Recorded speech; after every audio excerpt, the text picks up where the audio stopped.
I'd now like to introduce the first of our speakers, Jason Feyers of Scrutton Bland. Jason is a tax partner at Scrutton Bland and previously worked for HM Revenue and Customs.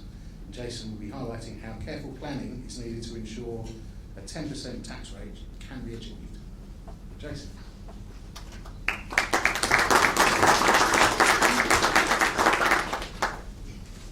Morning everybody, thank you very much. Scrutton Bland is a regional firm in Suffolk and North Essex. We have property developers of all size, one-off developers, serial developers, a whole mixture really. We have a large agricultural client base and a lot of those are looking at development opportunities at the moment as more land comes up for housing and so on and so forth. So we've had an awful lot of experience in property developing and continue to have that.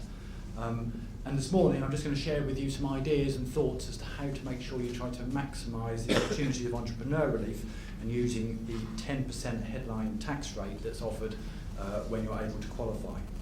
I think the first thing to say really is 10% tax rate. Is there anybody in the room that really finds a 10% tax rate prohibitive? I'll be very surprised if there is.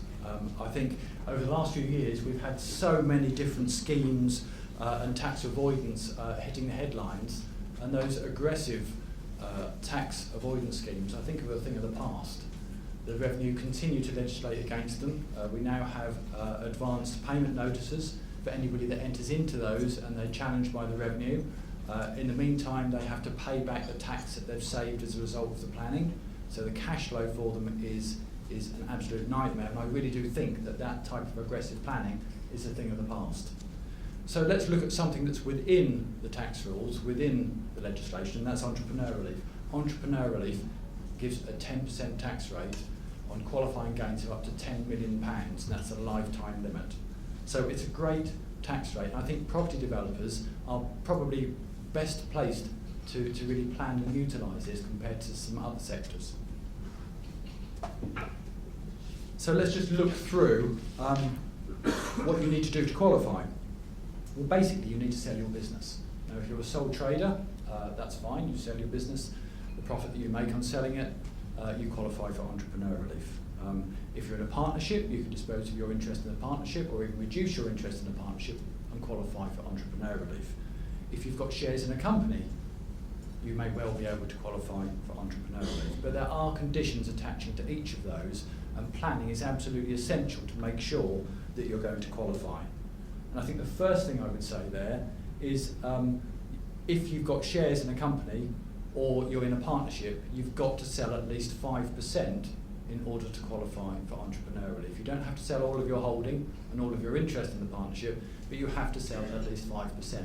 Now until this year, you had to make a material disposal, and the word material disposal was open to negotiation and was very grey. But in the budget in March 2015, they said a material disposal in our view is 5%. So only 5% withdrawal can get you entrepreneur relief.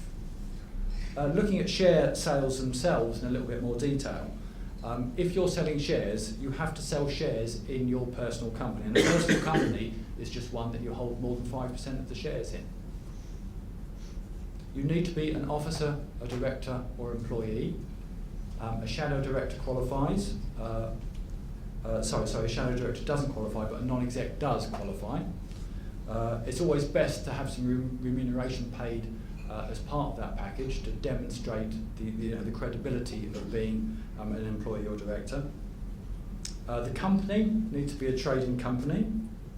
It can't have non-trading activities of more than 20%. Now that's a presentation in itself, to be honest with you, when you're looking at that, because the 20% is measured by contribution to turnover, to profit, looking at the assets on the balance sheet, and also looking at the time devoted to the trading activities and the non-trading activities.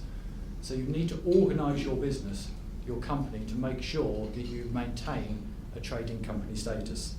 If you have significant cash holdings, be sure you're documenting why you've got those cash holdings. In property development, it's usual to have those because you're looking for your next opportunity. But not documenting that and not explaining why you've got that may be a problem, because if that 20%, if that cash is invested, it may be perceived to be an investment asset by the Revenue. And you have to meet all of these tests for 1 year leading up to the date of disposal.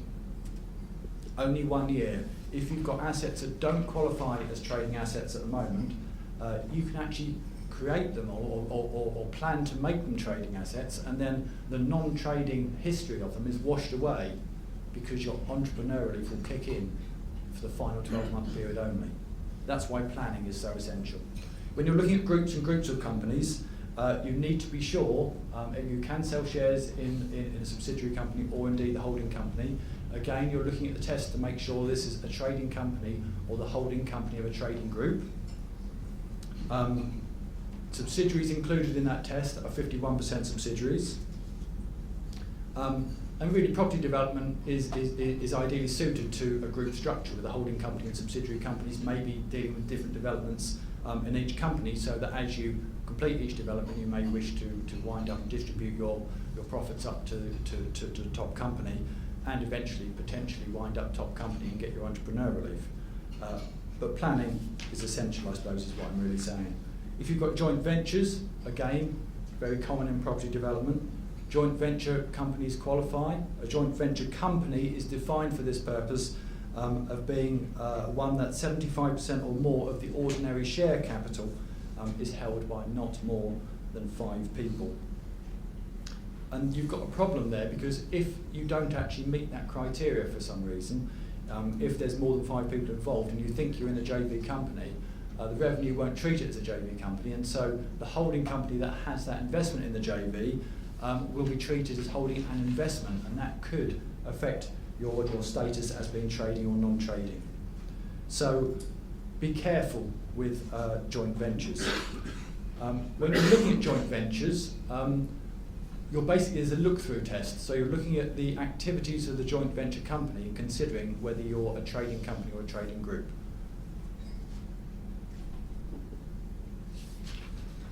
So planning and pitfalls, I mean, you've got to make entrepreneurial leave work for you. You've got to be sure that you've got at least 5% of the share capital, and you have the votes attaching to those as well. You can't just have non-voting shares. You need to be sure that your 5% is satisfied right up to the date of sale.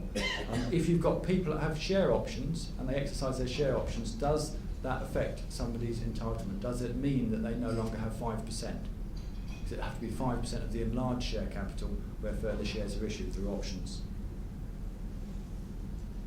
Non-trading assets or activities, cash balances, we've talked about, investment properties, listed investments, anything else that you may have. Start planning, get them separated out, demerge them out and restructure your business to make sure that what's left is a trading entity, a trading holding company or a trading group, to make sure that you have all of the opportunities available to maximise your relief. If you've got more than 12 months before your sale, great. There's some further planning to think about. You may think, actually, if I'm going to make a material disposal here, do I want that within my estate? I may not want it within my estate for inheritance tax purposes, or so you may want to plan your estate by giving some of your shares to a family member, to the next generation maybe, and passing the wealth down to the next generation. And doing that 12 months in advance of your disposal will still enable a 10% tax rate to be gained, provided that individual then qualifies for entrepreneurial leave by perhaps making them a director.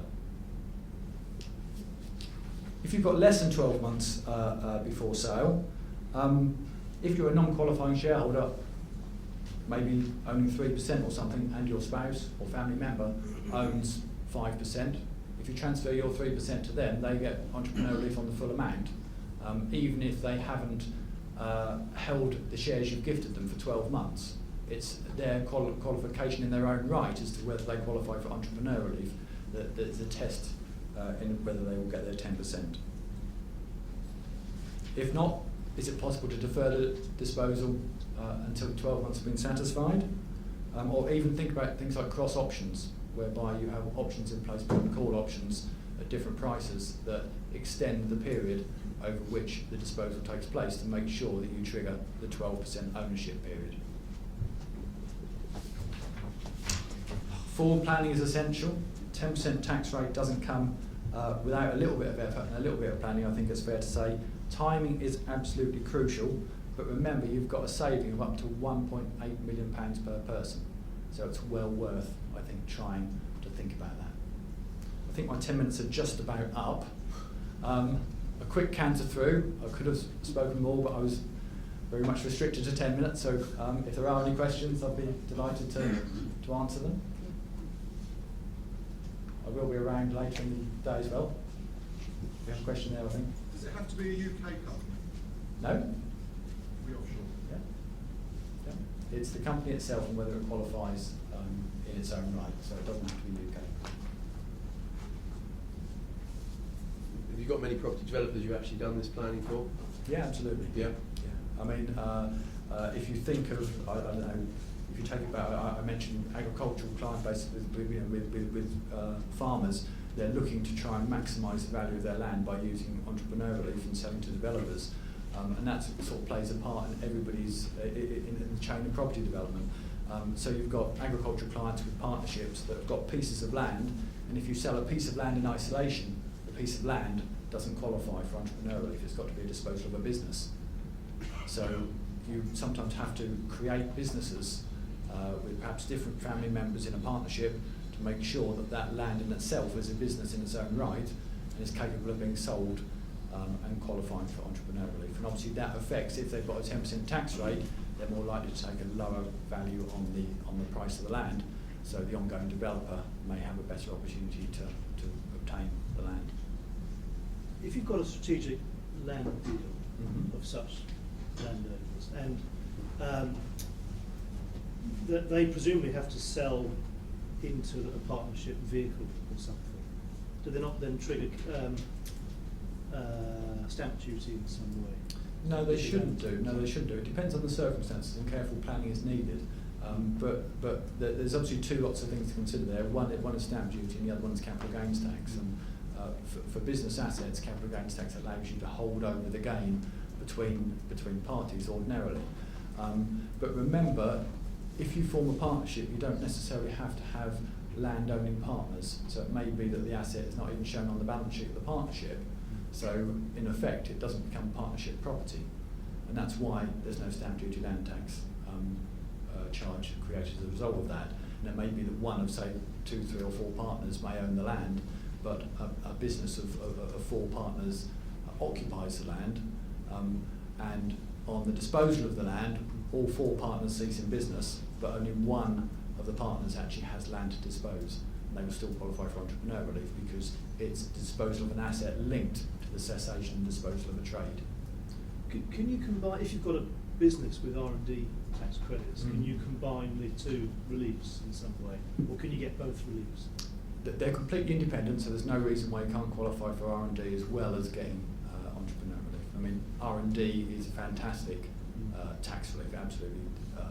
It's off the scale of being generous, I think, and everybody should be trying to optimise their claims on R&D, but that's another discussion completely, really. But yeah, both can qualify. Any other questions? Thank you very much. I'll hand over to the next speaker.